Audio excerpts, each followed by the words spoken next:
Soil है, इधर जो सॉइल है तो ये जो रिटेनिंग वॉल है और सॉइल के बीच में, उसके बीच में जो फ्रिक्शन है कितना होना चाहिए, वो 0 होना चाहिए। ये एडप्टर देखेंगे। फिर उसके बाद क्या देखेंगे, समझ में आ रहा है ऑनलाइन में?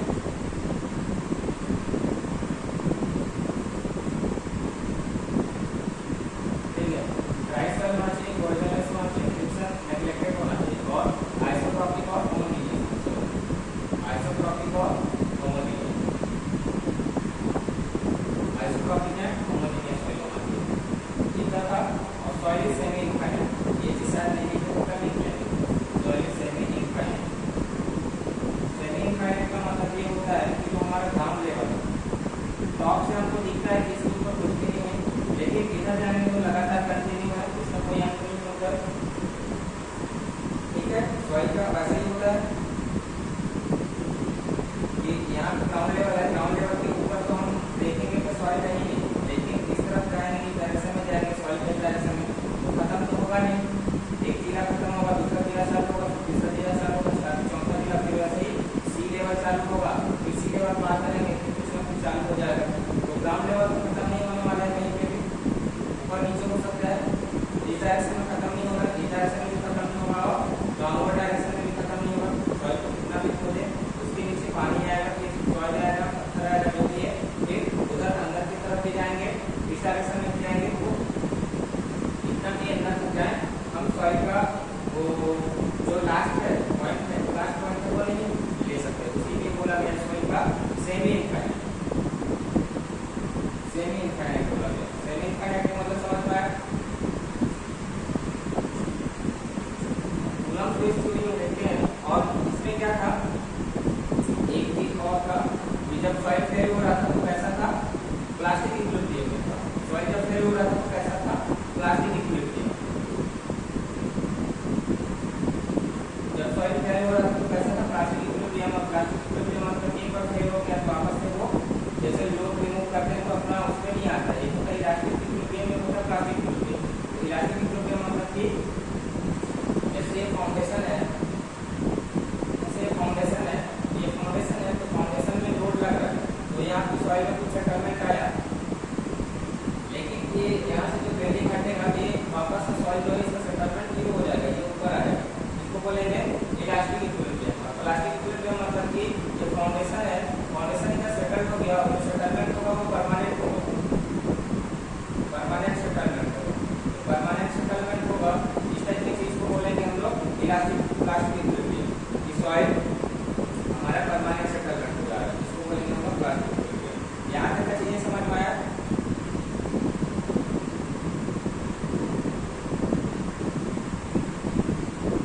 ये हम लोग कर देते थे। उसके बाद आज के लिए डालेंगे Coulomb free theory, Coulomb theory.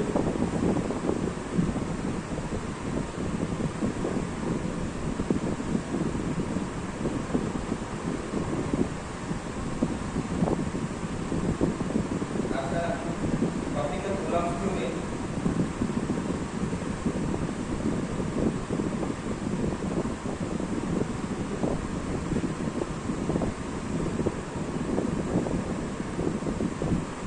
Coulomb theory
case में क्या होता था, यहाँ पे जो वॉल था वो स्मूथ था, यहाँ पे जो वॉल था रेफरेंस के हिसाब से वहाँ पे जो वॉल था वो स्मूथ लेके चले था।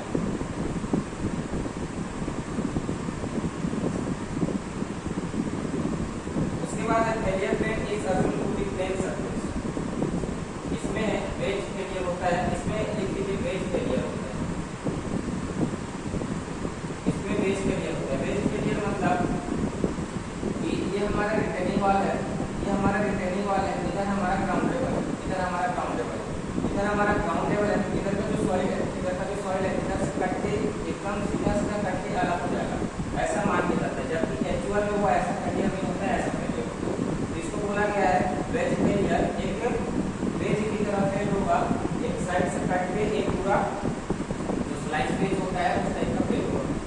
ये चीज समझ में आया, वेज फेलियर। और उसमें प्लास्टिक इक्विलिब्रियम में फेल होता था, सॉइल किसमें फेल होता था, प्लास्टिक इक्विलिब्रियम में फेल होता था। यहाँ पे वेज फेलियर, ये चीज समझ में आया।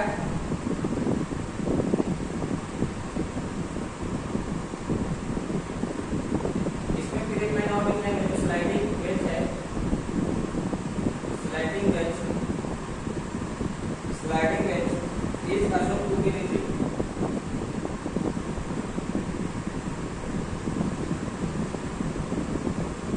Sliding wedge is assumed to be rigid. बाकी लोग कहाँ है आज? बहुत कम लोग हैं, बहुत कम।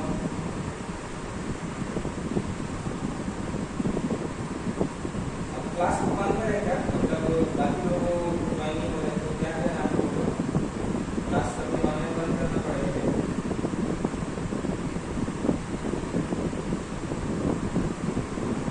तो भाई ऑनलाइन में तो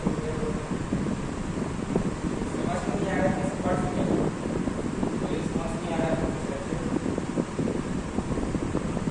क्योंकि इम्पोर्टेंट थिंग्स करो, एजम्पशंस। या वॉइस नहीं आ रही मेरी, वॉइस आ रही, चलिए ये कूलम्ब स्विच थ्योरी हो गया, इसके एजम्पशंस लिख लीजिए।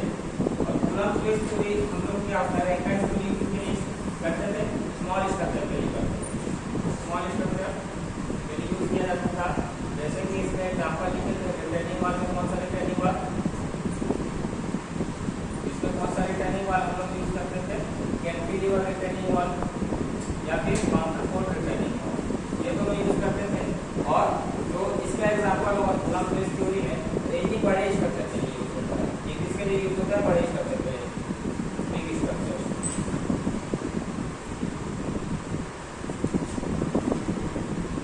ये बड़े स्ट्रक्चर्स के लिए यूज होगा, जैसे कि gravity retaining wall, gravity retaining wall, जैसे कि gravity retaining wall.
JEE exam ACS वगैरह में आता है, एसीएस में आता है फाउंडेशन इंजीनियरिंग, ठीक है। लेकिन अभी जो प्रबंधक का एग्जाम हुआ था मैनेजर वाला, उसमें आया था फाउंडेशन इंजीनियरिंग से क्वेश्चन, और जब फाउंडेशन इंजीनियरिंग से क्वेश्चन आता है तो जनरली हमारा सरल फाउंडेशन से आता है।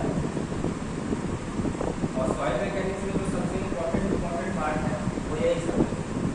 सॉइल मैकेनिक्स में जो सबसे इम्पोर्टेंट पार्ट है, सॉइल का जो इम्पोर्टेंट पोर्शन है, अगर आप एसएससी जेईई के हिसाब से देखें या फिर जेईई एग्जाम के हिसाब से देखें तो आपको पता चल जाएगा सबसे जो ज़्यादा सवाल आता है वो प्रॉपर्टी से आता है। एक सवाल यहाँ से 2 से 3 सवाल दिखेंगे किसी भी एग्जाम में सॉइल से आ रहा है, प्रॉपर्टी ऑफ सॉइल से। उसके बाद पर्मिएबिलिटी से, प्रॉपर्टी में ही आ जाएगा पर्मिएबिलिटी, इसमें से एक आध सवाल दिखेगा।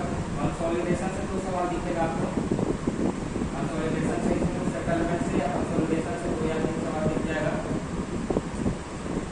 उसके बाद इफेक्टिव स्ट्रेस से कुछ सवाल आते हैं, इफेक्टिव स्ट्रेस भी इंपॉर्टेंट है, इसमें से कुछ सवाल आते हैं, लेकिन सबसे ज़्यादा इंपॉर्टेंट होता है प्रॉपर्टी, पर्मिएबिलिटी, कंसोलिडेशन, यहाँ से सवाल आता ही आता है। फिर इफेक्टिव स्ट्रेस से भी सवाल आता है कि वाटर लेवल का बढ़ता है, वाटर लेवल के बढ़ने से इफेक्टिव स्ट्रेस में क्या प्रभाव पड़ता है, वैसे वैसे छोटा छोटा सवाल इसमें से भी आ जाता है। ये भी हमारा हो गया है। उसके बाद वर्टिकल स्ट्रेस है, स्ट्रेस डिस्ट्रीब्यूशन से पढ़े हैं, लेकिन उसमें से कभी कभी सवाल आता है, कभी कभी नहीं आता है। शायद एसएससी जेईई में नहीं आया है, एक आध बार, एक आध सवाल आया हो। पिछले 20 साल में देखेंगे जो हमारा स्ट्रेस डिस्ट्रीब्यूशन है, उसमें से पूरे 20 साल में अगर देखेंगे तो हर 2 साल में एक आध सवाल आया, उसका प्रोबेबिलिटी 0.3 मान सकते हैं। 3 साल में एक आध बार आएगा स्ट्रेस डिस्ट्रीब्यूशन से सवाल एसएससी जेईई 0.3, मतलब कि हर 3 साल में एक आध सवाल आ जाता है। प्रॉपर्टी ऑफ सॉइल से आएगा, अगर इसमें से आएगा 2 से 3 सवाल आएगा, पर्मिएबिलिटी से 1 सवाल आएगा, छोटा सा चैप्टर है। कंसोलिडेशन से 2 से 3 सवाल आता है, कंसोलिडेशन में कंसोलिडेशन प्लस इसका सेटलमेंट से दिया जाता है। फिर इफेक्टिव स्ट्रेस हो गया, फिर स्ट्रेस डिस्ट्रीब्यूशन से बहुत कम आता है। उसके बाद आता है शियर स्ट्रेस, इसमें से एक सवाल आता है, लगभग अक्सर शियर स्ट्रेस से एक सवाल आता है, कभी कभी नहीं आता है, लेकिन शियर स्ट्रेस वाले पेपर से एक से ज़्यादा सवाल आपको नहीं दिखेगा, ठीक है। तो सबसे ज़्यादा इंपॉर्टेंट ये सब है, ये हो गया। फिर उसके बाद फाउंडेशन हो गया, हमारे एई एग्जाम में आएगा तो फाउंडेशन से सवाल आएगा, तो सेलो फाउंडेशन से आएगा, सेलो फाउंडेशन से 2 से 3 सवाल आएगा कराना होगा। उसके बाद डीप फाउंडेशन होता है, कुछ कुछ होता है। ओवरऑल अगर देखेंगे तो लगभग 5, 6, 7, 8, 9, 10, तो इसमें इसी और 2-3 पॉइंट है, एक तो है इसका हुआ है, ठीक है, उसमें से मिला करके 10 से 15 सवाल का हमारा आता है, ठीक है। जेईई हो चाहे जेईई हो या जेईई हो, 10 से 15 सवाल इसमें से आता है सॉइल मैकेनिक्स। बहुत बड़ा टॉपिक है, बहुत बड़ा है, किसी ईयर में इसमें से 20 तक किया है सवाल, और जो भी सवाल बढ़ता है वो प्रॉपर्टी ऑफ सॉइल, कंसोलिडेशन और कंप्रेशन, यही सब में बढ़ता है। बाकी दूसरे टॉपिक से बहुत ज़्यादा सवाल नहीं आएगा, स्ट्रेस डिस्ट्रीब्यूशन से 2-3 सवाल दे रहा है या शियर स्ट्रेस से 2-3 सवाल दे रहा है, ऐसा नहीं है।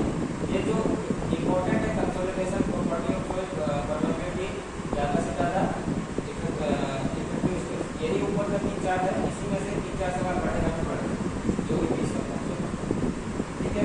प्रीवियस ईयर का पेपर बनाएंगे तो पूरा पता चलता जाएगा कौन कौन सा कॉम्पिटिशन कितना आया होगा, हर साल कितना आया होगा, ठीक। हेडिंग डालेंगे आज सेलो फाउंडेशन, हेडिंग डालेंगे सेलो फाउंडेशन।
बेस ऑफ फाउंडेशन होना चाहिए, या फिर बेस ऑफ फाउंडेशन या फिर बेस ऑफ फाउंडेशन तो 2.5 से सूखा होना चाहिए, तब जाके इधर वाले में आएगा। ठीक है, फिर वहीं पे ये जस्ट अपोजिट हो जाएगा। therefore foundation is greater than foundation, और रैंकाइंस के हिसाब से बोला जाता है therefore foundation is greater than तो इक्वल टू ग्रेटर देन 2.5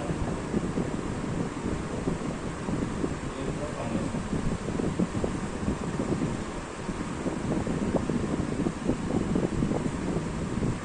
इसके एग्जांपल क्या क्या हो जाएंगे फाउंडेशन में, जैसे हमारा ओवरब्रिज बनता है, जैसे हमारा ओवरब्रिज बनता है तो उसको बोल सकते हैं, ठीक है, पाइल्स बोलते हैं, जो बनता है कॉलम जैसे जो बनता है उसको पाइल्स बोला जाता है।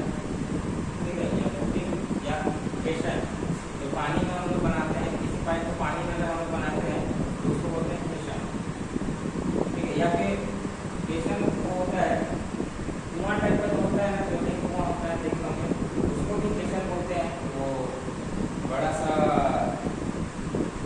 कॉन्क्रीट का वो होता है, उसको बना हुआ रहता है, पहले कुआं के लिए वही बोलते हैं, उसके बाद इसको डाल देते हैं, तो वैसा ही रहता है केशन। इसी को बनाया जाता है केशन, जब इसके ऊपर स्ट्रक्चर बनाया जाए, ठीक है, वो बीच में फॉलो रहता है, उसको बोला जाता है केशन। अगर हम सेलो फाउंडेशन की बात करें तो सेलो फाउंडेशन में आ जाएगा हमारा मैट फाउंडेशन। मैट फाउंडेशन मतलब इसका लंबाई चौड़ा बहुत ज़्यादा होगा, लेकिन उसका जो गहराई होगा बहुत कम होगा। मैट फाउंडेशन या उसी को बोला जाता है रॉक फाउंडेशन। मैट फाउंडेशन या फिर इसी को बोला जाएगा रॉक फाउंडेशन।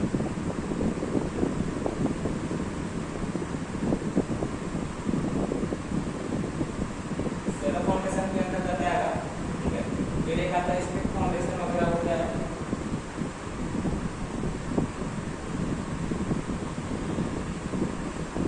इससे नीचे वाला चीज को बेडिंग मटेरियल पड़ता है, ठीक है, इसके नीचे मतलब इसका जो ब्रिकेडिंग है, जो फाउंडेशन है, फाउंडेशन का ब्रिकेडिंग बिल्डिंग मटेरियल में आप लोग पढ़ेंगे।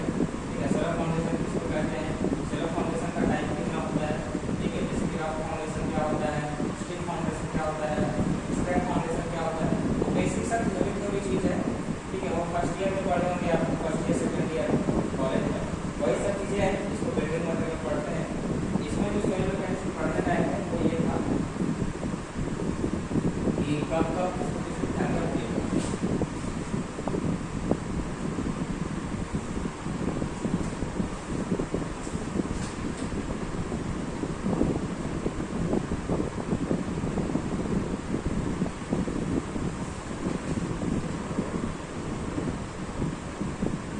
ठीक है, इसी में फाउंडेशन, इसी में होता है फुटिंग। फाउंडेशन या फुटिंग जो होता है,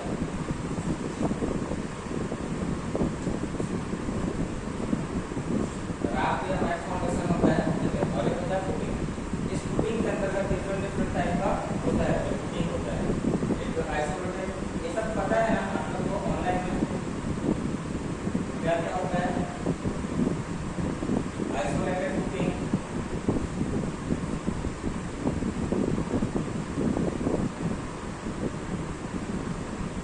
आइसोलेटेड फुटिंग क्या होता है, जैसे कि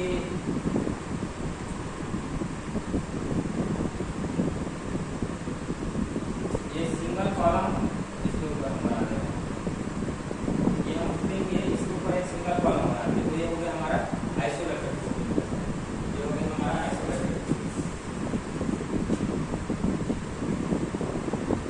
ये हो गया हमारा आइसोलेटेड।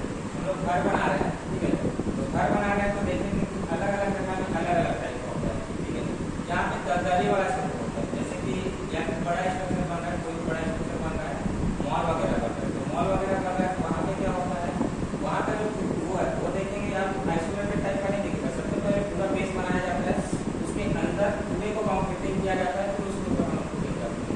उस टाइप की फुटिंग को बोलते हैं मैट फाउंडेशन या रॉक फाउंडेशन। ठीक है, इस फाउंडेशन को बोलते हैं मैट फाउंडेशन या रॉक फाउंडेशन, जिसमें जो ओवरऑल जो फुटिंग हुआ है, जो ओवरऑल जो फुटिंग हुआ है, जो ओवरऑल फुटिंग हुआ है उसमें जो कॉलम बन रहा है, उसमें जो कॉलम बन रहा है उसका परसेंटेज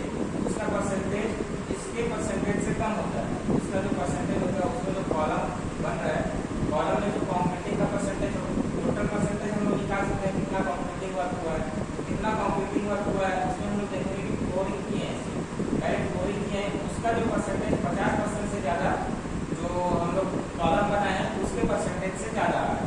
इसका जो परसेंटेज है नीचे जो फ्लोरिंग किए हैं उसका, उसमें जो यूज हुआ कंप्लीटिंग का जो परसेंटेज है, वहाँ पे जो कॉलम बना है उसमें यूज हुआ कंप्लीटिंग से ज़्यादा परसेंटेज है, मतलब 50% से ज़्यादा हम लोग फ्लोरिंग किए हैं। उस टाइप के फाउंडेशन को हम लोग वेट फाउंडेशन या रफ फाउंडेशन, ये चीज़ समझ में आया, क्लियर है। उसके बाद फुटिंग में आता है, जैसे कि हम लोग घर बनाते हैं, तो छोटा घर बनाते हैं, तो छोटा घर बनाते हैं तो देखिए होंगे कि हमारे पास बिल्डिंग है, सिंगल सिंगल कॉलम खड़ा करते हैं।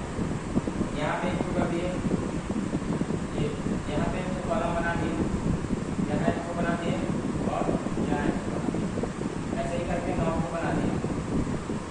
ये अलग अलग कॉलम है, सिंगल इंडिविजुअल इंडिविजुअल है, इंडिविजुअल इंडिविजुअल कॉलम, इसका इन लोग से कोई लेना देना नहीं। इसका कॉलम भी, इसका कॉलम भी तो राउंडिंग मिल देंगे तो फिर राउंडिंग में इसको जोड़ेंगे, ठीक। तो ये हो गया हमारा स्ट्रिप। उसके बाद होता है एक कंबाइंड, सॉरी ये क्या हो गया आइसोलेटेड, ये हो गया आइसोलेटेड। अब एक होता है कंबाइंड, तो कंबाइंड फुटिंग में क्या होगा, कंबाइंड फुटिंग में ऐसा ही होगा लेकिन ये दोनों कनेक्टेड है, एक को बेस में ये बना हुआ है, ये जो फुटिंग है ये एक को बेस में बना हुआ है। समझ में आ रहा है पीला पारा, ये यहाँ पे हमको घर बनाना है, इस जगह में घर बनाना है, ये हमारा प्लॉट एरिया है, यहाँ पे हमको घर बनाना है। सबसे पहले कॉलम बनाएंगे, कॉलम बनाएंगे इंडिविजुअल कॉलम बनाया जा सकता है, जिसको बोलेंगे आइसोलेटेड। लेकिन यहाँ पे एक बड़ा फुटिंग दे दिए, एक बड़ा फुटिंग दे दिए, उसके अंदर हम कॉलम बनाएंगे, इसको बोलते हैं कंबाइंड, इसको बोलते हैं हम लोग कंबाइंड। उसके बाद होता है एक स्प्लिट फुटिंग, एक होता है स्प्लिट फुटिंग। स्प्लिट फुटिंग में क्या करते हैं हम लोग, ये हम लोग बनाए अलग अलग कॉलम, ये हम लोग अलग अलग कॉलम बनाए, लेकिन देखेंगे कभी कभी राउंडिंग ऊपर देते हैं, कभी कभी बोला जाता है राउंडिंग में हम लोग नीचे भी दिए। तो जो राउंडिंग में नीचे देते हैं उसका मतलब क्या है, इस कॉलम को और इस कॉलम को जोड़ दिया गया है, इस कॉलम को और इस कॉलम को जोड़ दिया गया है, जो राउंडिंग में बोलते हैं। नीचे वाला जो कॉलम है उसको जोड़ने का काम करता है जो राउंडिंग में, तो राउंडिंग में दे दिए तो उस टाइप की जो फुटिंग है उसका नाम दे दिए हम लोग,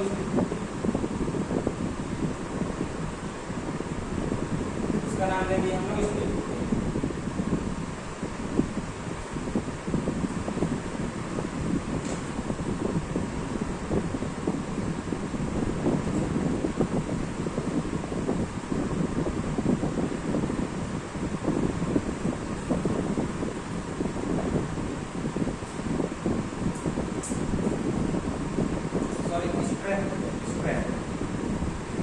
इसको बोलिए स्प्रेड। स्प्रेड फुटिंग क्या बोलेंगे, स्प्रेड मतलब क्या नाम समझ में आ रहा है, एक होता है स्प्रेड फुटिंग। स्प्रेड मतलब क्या समझ में आ रहा है, लंबा। स्प्रेड मतलब क्या होता है, लंबा। जैसे कि हमको वॉल बनाना है, घेरावा करना है, घर का घेरावा करना है, उसके लिए फुटिंग बनाएंगे वो लंबा, उसका जो बिल्ड होगा वो काफी कम होगा लेकिन काफी ज्यादा लंबा रहेगा, जितना लंबा हमारा वॉल होगा उसका जो बिल्ड है इतना रहेगा लेकिन वो काफी लंबा तक गया होगा, तो इसका जो लेंथ है वो काफी ज्यादा बेटर होता है पीस, इसको बोलेंगे स्प्रिट। स्प्रिट मतलब पतला, स्प्रिट जैसा है स्प्रिट मतलब पतला, और ये है स्प्रेड, और होता है स्प्रेड फुटिंग, और एक ऐसा नहीं होता है स्प्रेड। स्प्रेड फुटिंग क्या होता है, जैसे कि झंडा वंडा गाड़ने के लिए बनाते हैं, जो स्कूल में झंडा वंडा रहता था वैसा रहता था, यहाँ पे झंडा गाड़ते हैं ऊंचा ऊंचा, ठीक है, तो जो स्टेप स्टेप में बना हुआ है उसको बोलेंगे हम लोग स्प्रेड, ठीक है। ये सब याद आ जाएगा, देखने फोटो को समझ में आ जाएगा, 4-5 प्रकार का है। तो जो स्लैब फाउंडेशन होता है, एक होता है राफ्ट या मैट फाउंडेशन, जिसमें पूरे को फ्लोरिंग कर दिया जाता है और उसके ऊपर हम लोग स्ट्रक्चर बनाते हैं, वो मैट या राफ्ट फाउंडेशन होता है। उसके बाद दूसरा होता है फुटिंग। फुटिंग मतलब एक फुटिंग बनाते हैं, उसके ऊपर हम कॉलम बनाते हैं, तो जो फुटिंग होता है वो डिफरेंट डिफरेंट टाइप का होता है। सबसे पहले हो गया हमारा इंडिविजुअल फुटिंग, इंडिविजुअल को आइसोलेटेड बोलते हैं, ये अलग अलग शेप का हो सकता है, या तो सर्कुलर हो सकता है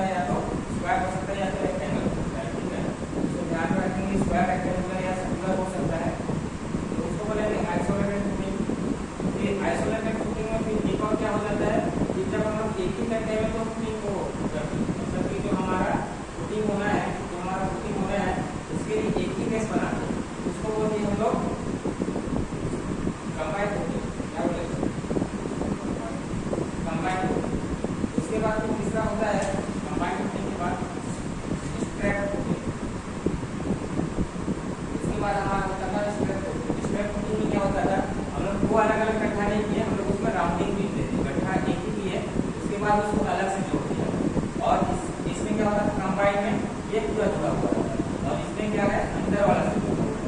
फोटो से समझ में आ जाएगा कि कौन सा इसको बोलेंगे स्ट्रेट। फिर एक होता है स्ट्रेट फुटिंग, घर में जो वाल होते हैं छोटी मतलब की लंबा और जो वाल के लिए होती है वो हो गया स्ट्रेट फुटिंग और होता है स्क्वायर। स्क्वायर मतलब कि स्टेप बाय स्टेप वाला, स्क्वायर मतलब स्टेप बाय स्टेप वाला जो झंडा वंडा गाड़ने के लिए करते हैं उस टाइप का फुटिंग को हम लोग बोलते हैं स्क्वायर। ठीक है, ये बेसिक था। ठीक है, ये बेसिक का अलग एसएससी जे यूज में पूछा जाता है कौन सा टाइप का फुटिंग है। बाकी न्यूमेरिकल इसमें से इंपॉर्टेंट है और उसका कॉन्सेप्ट इंपॉर्टेंट है, इसमें कैसे कॉन्सेप्ट आता है वहाँ से सवाल काफी ज्यादा आता है। आप बीएससी बनाएंगे या एसएससी के हमारे स्टेट इंजीनियरिंग से इसमें बनाएंगे आपको सारा फाउंडेशन में दिख जाएगा सवाल।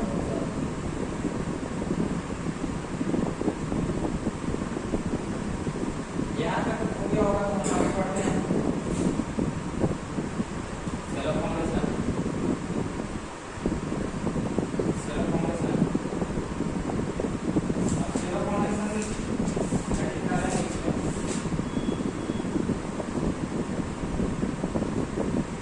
ये हमारा फाउंडेशन हो गया, ये हमारा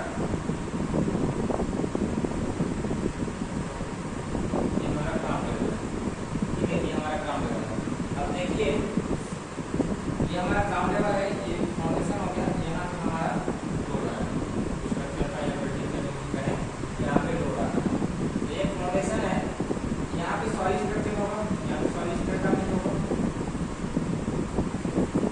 इसके नीचे जो भी फुटिंग होगा वो सॉइल के ऊपर रेस्ट कर रहा होगा, इसके ऊपर जो भी सॉइल होगा तो सॉइल के ऊपर रेस्ट कर रहा होगा। तो इस सॉइल का हम लोग को देखना पड़ेगा कि इसका बियरिंग कैपेसिटी कितना है, कितना लोड ले पाएगा। ये तो है लोड आ रहा है, लोड आ रहा है, ये कंक्रीट का बना हुआ है, ये तो लोड को कैरी कर पा रहा है, ये तो लोड को कैरी कर पा रहा है। लेकिन यहाँ पे ये कनेक्टेड है सॉइल के साथ, यहाँ पे ये कनेक्टेड है सॉइल के साथ। तो क्या ये सॉइल कितना लोड कैरी कर पाएगा, इस सॉइल में कितना लोड हम लोग दे सकते हैं ताकि ये सेटल ना हो या फिर यहाँ पे शियर करना हो। तो वो सब चीजें हमको देखना होता है। ठीक है, तो उसको बोला जाता है बियरिंग कैपेसिटी, उसका लोड कैरिंग कैपेसिटी बोले या बियरिंग कैपेसिटी बोले। ठीक है, उसका लोड कैरिंग कैपेसिटी बोला जाए या बियरिंग कैपेसिटी बोला जाए। ये अब हम देखते हैं इसका अलग अलग नाम दिया गया है, काफी कंफ्यूजिंग होता है इसका नाम। ठीक है, तो बियरिंग कैपेसिटी का नाम काफी कंफ्यूजिंग होता है, अलग अलग नाम से होता है। इस सॉइल के पास प्रेशर जो आ रहा है, सॉइल के पास जो प्रेशर आ रहा है या फिर लोड आ रहा है, लोड आ रहा है या प्रेशर आ रहा है, जो भी क्या है लोड पर एरिया में जो भी लोड या प्रेशर आ रहा है उसमें अलग अलग नाम दिया गया है।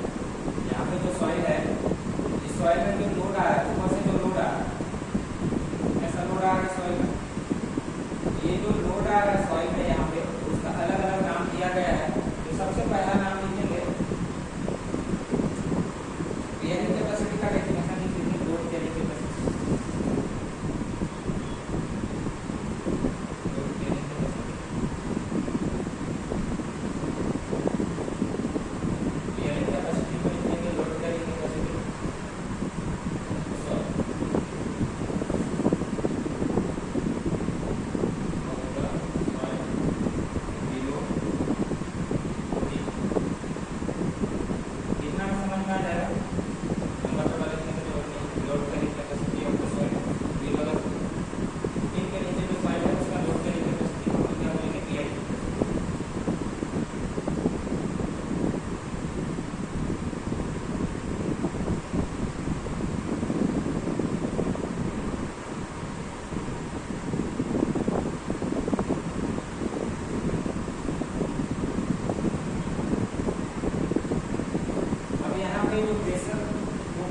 पा रहा है वो हो गया हमारा इसका कैपेसिटी।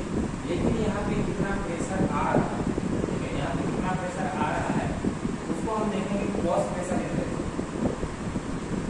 करेंगे क्रॉस प्रेशर इंटेंसिटी। ये 4-5 चीजें हैं, काफी कंफ्यूजिंग रहता है। ठीक है, नाम का डिफरेंस रहेगा क्रॉस प्रेशर इंटेंसिटी।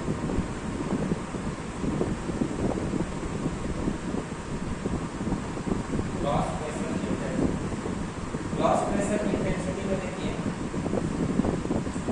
यहाँ पे सॉइल में जो लोड आ रहा है इसका आ रहा है सबस्ट्रक्चर का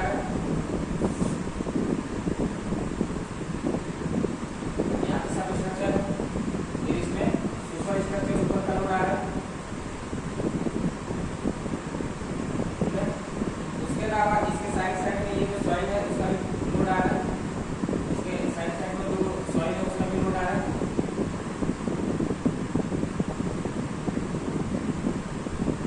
सॉइल है उसका भी लोड आ रहा है। ये तीनों मिला के जो भी लोड आ रहा है, ये तीनों मिला के जो भी लोड आ रहा है, सॉइल का लोड या सुपरस्ट्रक्चर का लोड ऐसा स्ट्रक्चर का उसको बोलेंगे क्रॉस प्रेशर इंटेंसिटी। लोड अपन एरिया कर देंगे, तीन समूह डिवाइड कर देंगे, यहाँ पे आने वाला लोड इंटेंसिटी मिल जाएगा। प्रेशर इंटेंसिटी जो भी लोड आ रहा है किलोमीटर में दिया है तो इसका एरिया से डिवाइड कर देंगे, इसको किलोमीटर में दिया तो इसका एरिया से डिवाइड कर देंगे, और सबस्ट्रक्चर का दिया हुआ किलोमीटर में एरिया डिवाइड कर देंगे, ठीक है, या फिर डायरेक्टली एरिया से डिवाइड करके उसका इंटेंसिटी दिया होगा। क्रॉस प्रेशर इंटेंसिटी क्या हो जाएगा, किसी वजह से लोड या फिर प्रेशर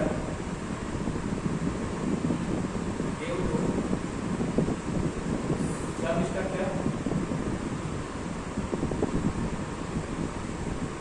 प्लस सॉइल प्लस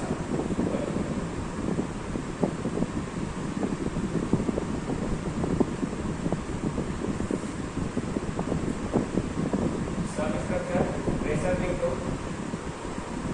कहाँ पे प्रेशर, यहाँ पे प्रेशर, ये फुटिंग के नीचे सॉइल में प्रेशर, ठीक है, फुटिंग के नीचे सॉइल में प्रेशर, प्रेशर पे लो सबस्ट्रक्चर प्लस सॉइल का pressure plus super structure, cross pressure intensity, इसको बोला जाता है क्यूई।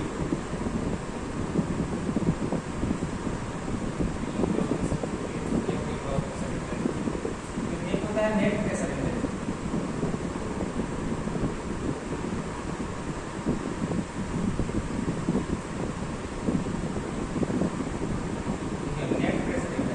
नेट मतलब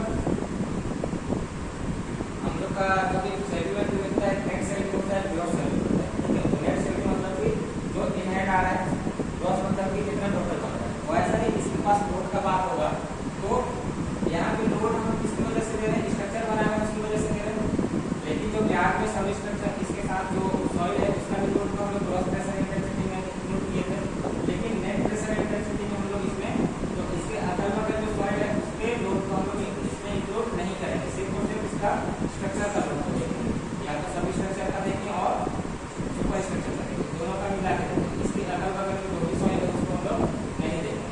तो इसमें किसकी वजह से हो जाएगा, pressure due to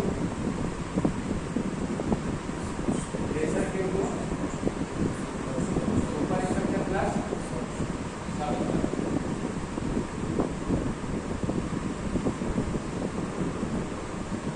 superstructure plus सब।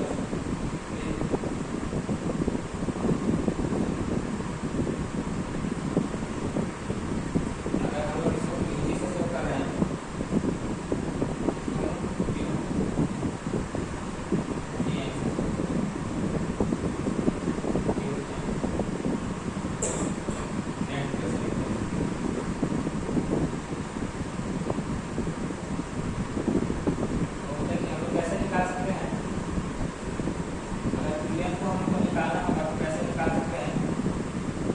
में से हम क्या माइनस कर सकते हैं, सॉइल का प्रेशर को हम माइनस कर सकते हैं। मान के चलिए यहाँ से यहाँ तक का इसका जो डेप्थ है, तो डेप्थ ऑफ फॉर्मेशन हो गया, मान के चलिए यहाँ से यहाँ तक जो सॉइल का डेप्थ है, तो इसका यूनिट वेट कितना है, इसका डेंसिटी गामा किलोमीटर, गामा है किलोमीटर पर मीटर क्यूब, किलोमीटर पर मीटर क्यूब मतलब कि इसका ये वाला सरफेस एरिया है, ये वाला सरफेस एरिया है मतलब कि ये और ये वाला को अगर हम लोग माइनस कर दें, इसका डेप्थ ऑफ फाउंडेशन में माइनस कर दें, इसका मतलब इक्वली ये जो गामा है 1 किलोमीटर 1 मीटर लंबा 1 मीटर चौड़ा 1 मीटर गहरा, 1 मीटर इधर 1 मीटर इधर 1 मीटर इधर और 1 मीटर इधर। अब हमको निकालना है कि इस टोटल में कितना आ रहा है, इस टोटल में कितना आ रहा है, मतलब ये वाला किसको कांस्टेंट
इसका एक और डेफिनेशन होता है, एक और डेफिनेशन होता है।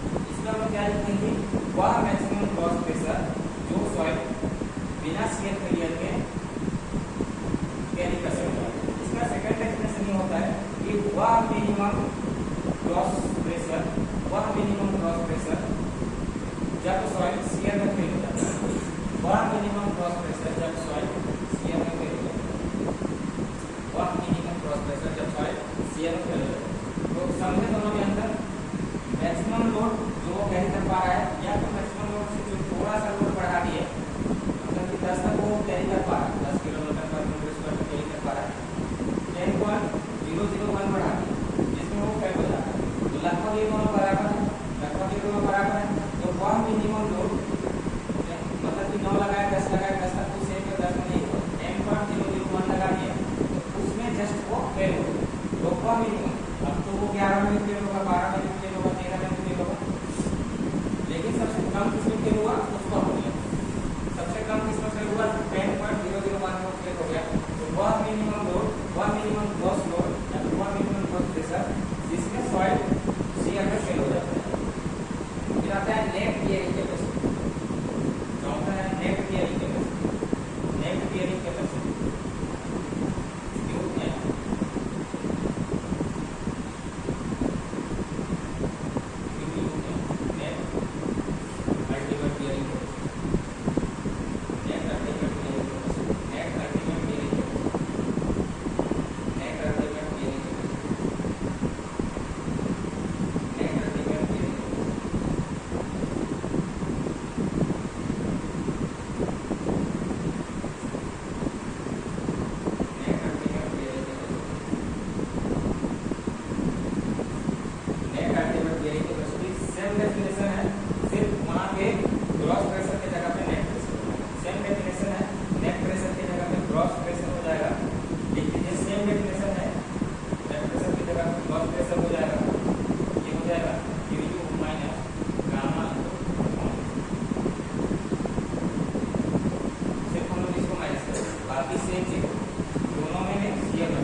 मिलाने वाला टाइप का रहेगा, उसमें आपको अंतर डिफरेंशिएट करना बहुत मुश्किल होता है।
प्रेशर था जिसमें वह शियर में फेल हो जाता है। और इसमें नेट नेट वाले में बात करें तो नेट प्रेशर जिसमें वो शियर में फेल हो जाता है। नेट शेप में क्या होता था उसको प्रेशर टी का डिवाइड कर दिए हैं, वह प्रेशर हम लोग अलाउ करते हैं जिसको शियर फेलियर में रिस्क ही नहीं रहता है, without risk of shear failure, without risk of shear failure, without risk of shear failure. इसमें जो लोड अप्लाई करते हैं, अगर नेट लोड का बात किया जाए तो नेट प्रेशर अप्लाइड, और क्रॉस जो शेप का बात किया जाए तो क्रॉस प्रेशर। ठीक है, ये दोनों में अंदर समझते जाइएगा, बस मैं प्रेशर का बात करूंगा। तो अल्टीमेट बेयरिंग कैपेसिटी में क्या होता था कि जस्ट वो फेल हो सकता है या फिर मिनिमम लोड इसमें फेल हो जाता है। इसमें बिना किसी रिस्क के हम लोग लोड को लगा सकते हैं, बिना किसी रिस्क के लोड को लगा सकते हैं। नेट से बेयरिंग कैपेसिटी में बिना किसी शियर फेलियर बिना किसी शियर फेलियर के रिस्क का हम लोड को लगा सकते हैं। जैसे कि यूयू का वैल्यू आ गया 10, तो यूएस का वैल्यू क्या हो जाएगा, U N U upon factor of F, मतलब कि यू एन का वैल्यू मान के चलिए कि आ गया ये 7 9, तो वह मैक्सिमम लोड हम लोग लगा दें यू एन यू क्या हो गया, वह मैक्सिमम लोड, वह मैक्सिमम ग्रॉस लोड जिसमें सॉइल शियर में फेल नहीं होगा, या फिर वह मिनिमम लोड जैसे इससे बढ़ाएंगे तो वह minimum load, minimum gross load जब सॉइल शियर में फेल नहीं होगा। स्टेटमेंट को थोड़ा सा अंतर समझिएगा। इसमें वह नेट लोड जिसमें सॉइल शियर में फेल नहीं होगा, या फिर वह मिनिमम नेट लोड जिसमें सॉइल शियर में फेल होगा। इसमें बात करेंगे वह शेप बेयरिंग कैपेसिटी, नेट का बात होगा तो नेट और क्रॉस का बात होगा तो शेप बेयरिंग कैपेसिटी में क्या है, वह मैक्सिमम लोड जब सॉइल बिना किसी रिस्क शियर में बिना किसी रिस्क के हम लगा सकते हैं सॉइल को शियर फेलियर, मतलब सॉइल को बिना किसी शियर फेलियर होने से, ठीक है, बिना किसी रिस्क के हम लोग लगा सकते हैं। अगर हम 10 लगा रहे हैं तो 10 लगा रहे हैं तो इसमें रिस्की है कि भाई 10 पर एक में वो लगभग फेल हो जाएगा, कभी हवा आ गया कभी कुछ आ गया। ठीक है, हम लोग जो लोड कैलकुलेट किए वही लोड है। ठीक है, अब कोई घर है, घर है उसमें बना तो घर बनाते चले कि 100 लोग के हिसाब से डिजाइन, किसी दिन शादी वादी हुआ तो इसमें 400 लोग आ गए, 500 लोग आ गए, 1000 लोग बैठ गए। भाई हम लोग तो बस इसका लोड कंसिडर किए, इसका लोड कंसिडर किए, इसका लोड कंसिडर किए, तो उसमें तो चांसेस है लोड तो तय कर पा रहा है, लेकिन उसमें 10 आदमी के हिसाब से डिजाइन किया गया, 400 आदमी आगे बढ़ा तो फेल होने का चांसेस बन जाएगा वहाँ पे। लेकिन इसमें क्या है, पेट्रोल शक्ति का डिवाइड करते हैं, पेट्रोल शक्ति को लगभग 2 से 2.5 तक किया जाता है, मतलब उसमें 10 तक है लगभग, तो ये 5 किलोमीटर किया जाएगा।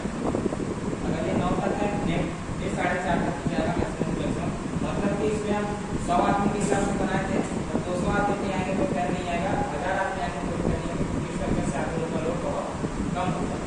तो डिफरेंट फैक्टर को, मतलब कि इसमें जो लोड आ रहा है उसके अलावा जो लाइव लोड आने वाला है, इसमें कभी हवा का लोड आ रहा है, या कभी आदमी लोग का लोड आ रहा है, या फिर कभी गाड़ी पार्किंग कर रहे हैं वो सब का लोड आ रहा है, तो वो सब का लोड को कंसिडर नहीं किया गया है। इसमें उन सब लोड को भी कंसिडर किया गया है, नहीं इसमें कभी भी कुछ भी चाहिए इसका मतलब पेट्रोल शक्ति ले लिया, पेट्रोल शक्ति लेने का मतलब कि डिफरेंट टाइप का जो भी लोड आएगा वो भी आएगा, वो फेल नहीं होगा। तो अब किसी भी प्रकार का रिस्क नहीं है, इसको फेल होने के लिए किसी प्रकार का रिस्क नहीं है। ठीक है, नेट का बात होगा तो नेट और क्रॉस का बात होगा तो क्रॉस, बस यहाँ पे सॉइल का बात नहीं करेंगे, क्रॉस में यहाँ पे सॉइल का, ठीक, बिना रिस्क के हम लोग इसमें शेप बेयरिंग कैपेसिटी। एक होता है अलाउएबल बेयरिंग कैपेसिटी, एक आता है अलाउएबल बेयरिंग कैपेसिटी।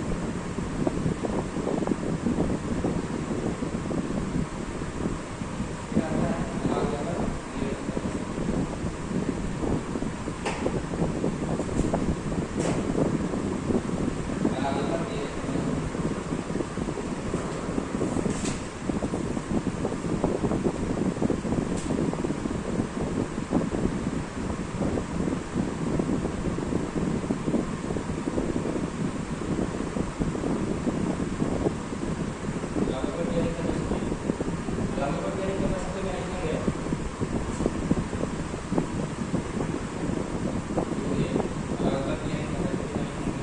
वह लोग जो बिना रिस्क के,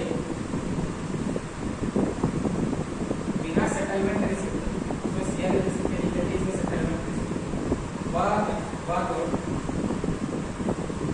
लोग जो बिना सेटलमेंट रिस्क के हम अप्लाई कर सकते हैं, वह मैक्सिमम लोग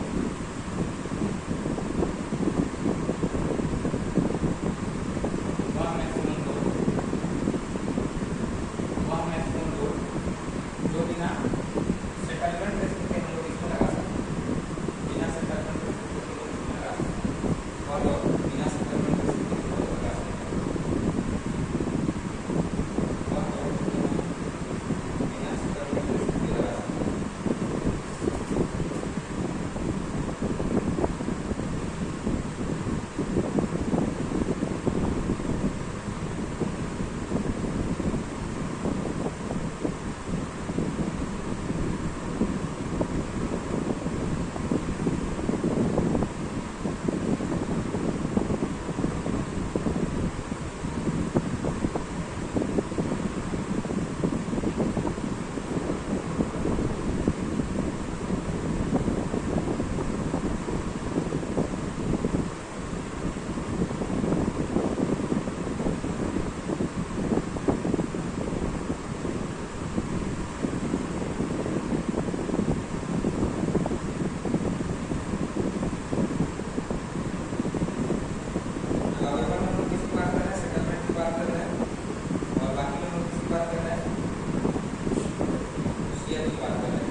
रिस्क का बात नहीं किया है, सिर्फ शेयर का बात किया है, तो अल्टीमेट और रिस्क नहीं है बोलेगा, इसका शेयर का रिस्क नहीं है बोलेगा, सपोज शेयर का रिस्क नहीं है बोलेगा, तो सेफ और सेटलमेंट का बात करेगा, तो सेटलमेंट का बात करेगा तो अलग होगा, और सेटलमेंट एंड शेयर दोनों का भी बात कर देगा, ठीक है। सेटलमेंट या फिर शेयर दोनों का बात करेगा, एक साथ सेटलमेंट और शेयर दोनों में रिस्क नहीं है, जो कि हमारा अलग होगा।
जनरल शेप फेलियर में क्या होता है, जनरल शेप फेलियर में क्या होता है, जब लोड लगता है, जनरल शेप फेलियर पहले तो हम देखते हैं पहला जनरल शेप, ये हो गया जनरल शेप फेलियर। यहाँ पे हम देखेंगे लोकल शेप फेलियर और यहाँ पे हम देखेंगे punching shape failure. General shape failure dense sand होगा, डेंस सॉइल, जनरल में होगा, जनरल शेप फेलियर होगा डेंस डेंस या स्लिप सॉइल, डेंस या slip soil. General shape failure होगा डेंस या स्लिप सॉइल में।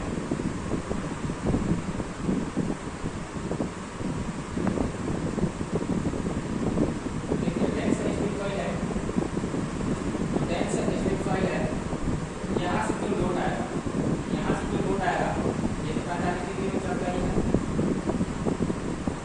पहले हम देखिए हम 45 डिग्री में लोड करना है, पहले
अगर ये लोड को या तो नीचे ट्रांसफर कर दे या तो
अपना लोड को इधर ट्रांसफर कर रहा है, इसमें जो जोन बनते हैं उसको एक होता है, 3 जोन बनते हैं बोलता हूँ, ठीक है। तरजावी होता है कि जनरल शेयर फेलियर होगा उसमें 3 जोन बने, जनरल शेयर फेलियर होगा उसमें 3 जोन बने।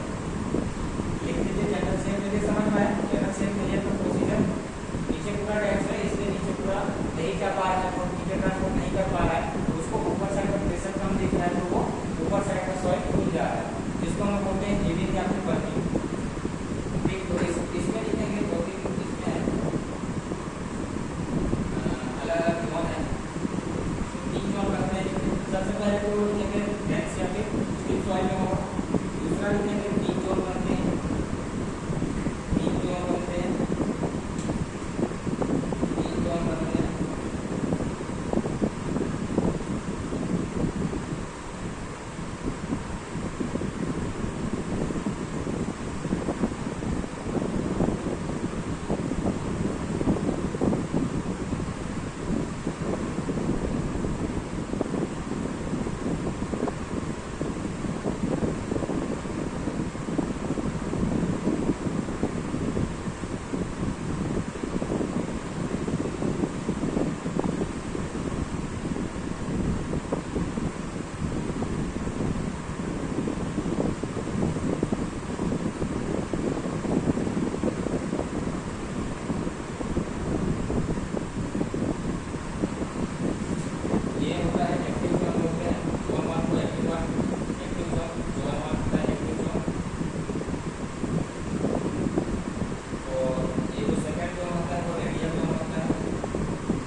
एरिया कितने थे अभी, इसको थोड़ा सा करेक्शन करिएगा। ये जोन 2 जो होता है, रेडियस ये जोन 2 लिखे हैं, ये जो अब इसका रेडियस ये जो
gamma D into N gamma है।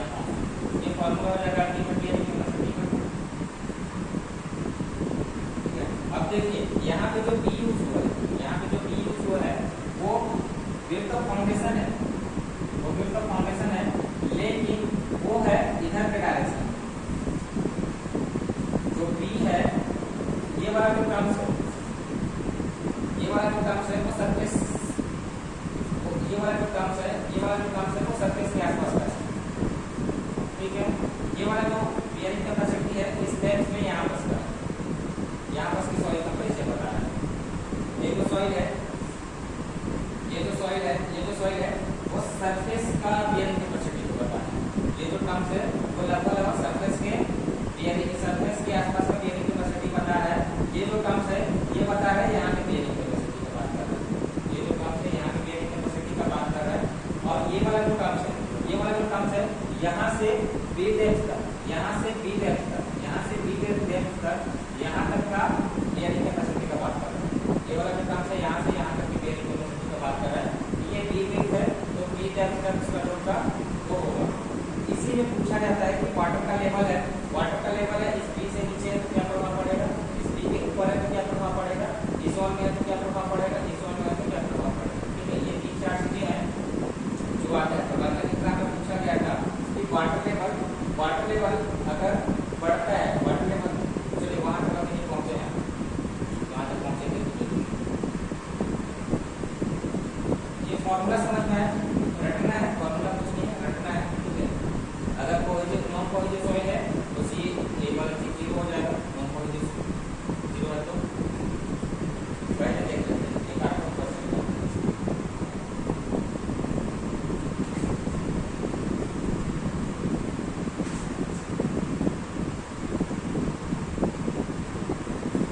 पॉजिटिव सॉइल लिख लेते हैं, सी एन वाला काम होगा।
per Kazagi equation, as per Kazagi equation, as per Kazagi equation, as per Kazagi equation, the bearing capacity of straight protein, the bearing capacity of straight protein, as per Kazagi equation, as per Kazagi equation, the bearing capacity of straight protein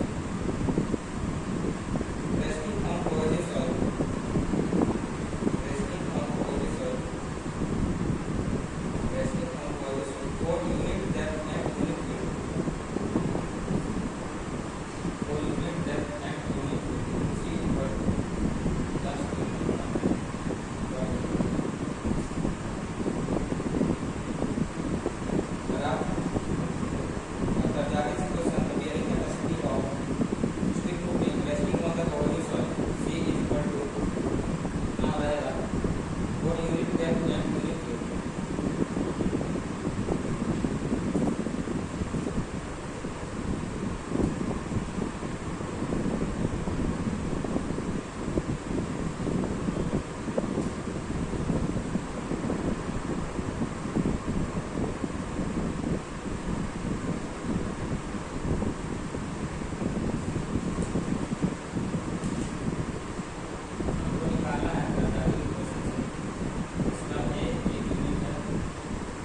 5.7